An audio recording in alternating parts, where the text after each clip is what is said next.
Welcome to Peaches and Cream, y'all. So today's video is a little bit different. It's kind of a cake decorating tutorial. So we're going to start out with a frosted and filled cake, and then we're going to outline the llama on the top of the cake using a toothpick. I freehanded this. If you don't feel comfortable doing that, then just draw your llama on a piece of paper, cut the shape out, lay it on the cake, and outline that with the toothpick. And then peel the paper off. I fit my piping bag with a Wilton tip number 4, and I'm going to fill the piping bag with homemade buttercream.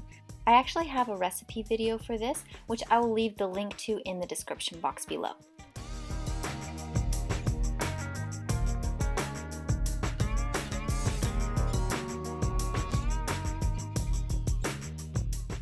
So then just pipe a border outlining the llama that we just drew on the cake. And then put a dollop of frosting up on the llama's head, and then I'm just going to use a paring knife because it has a really fine tip to push it all the way to the edge. You really just want to fill the head. You don't have to fill the rest of the neck. Smooth the icing using an offset spatula. I just used a regular baking spatula. Now I'm going to outline the llama's face using a toothpick and then switch tips.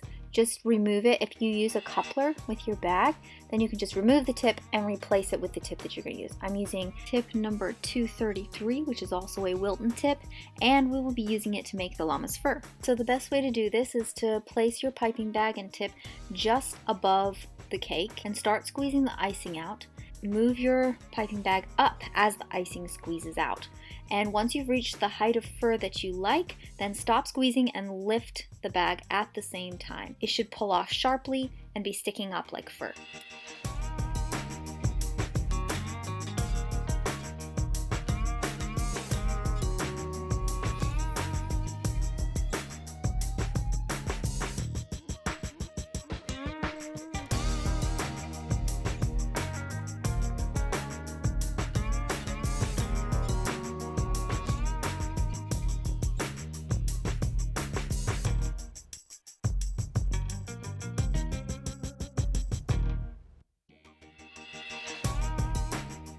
So I ended up deciding I wanted to go down the side of the cake to kind of make the llama's shoulder and back.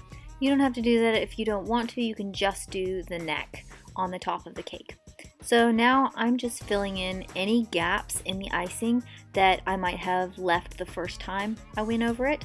It doesn't have to be perfect. It's one of the things I like about this particular piping technique is that it's just a bunch of fluffy, messy fur. So do you see those little tiny gaps? I'm just filling those in to make sure it looks nice and fluffy. Okay, so now I'm going to make the llama's ear. I'm using fondant for this. This is actually homemade fondant, which I have a recipe video for on this channel, and I will leave the link in the description box in case y'all are interested. I'm just forming kind of a rounded triangular shape, and then I'm going to set that aside and work on the little flowers for the llama's wreath. I'm just using a little flower cutter that I got from Hobby Lobby. And I'm using cornstarch to keep the fondant from sticking while I'm rolling it out.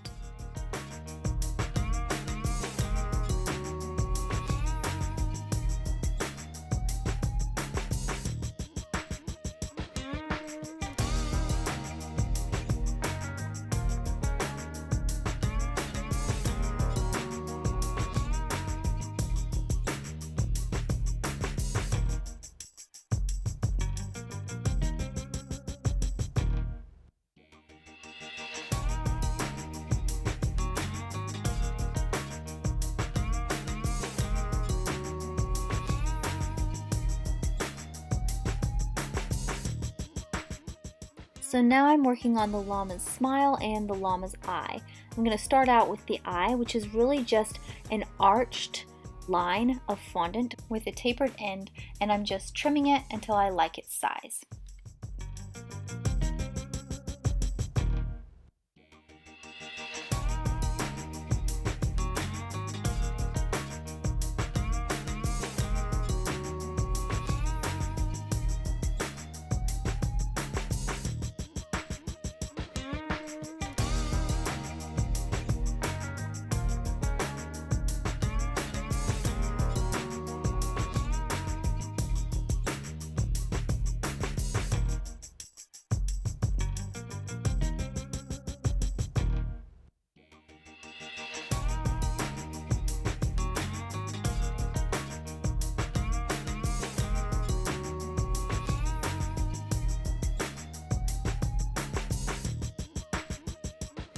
For the center of the flowers, I'm going to use the Wilton Edible Pearl Sprinkles. I'm just going to put one in the center of each flower and kind of curve the petals around it. If it won't stick, then just use a little bit of water to get the center of the flower a little tacky, and then put the edible pearl in there.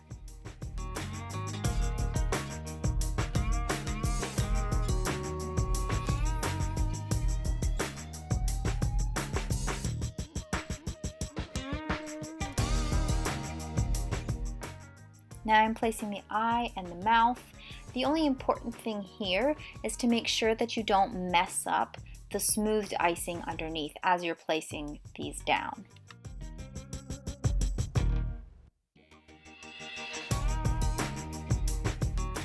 So now I'm placing the llama's ear. So just place it where you think it looks best and then smooth the center down to give it a more 3D effect.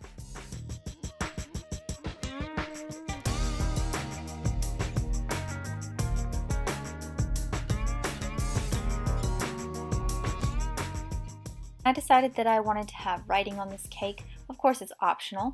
So one of the tricks to writing is to actually first use a toothpick and outline the letters how you want them to look, and then go in with your piping bag.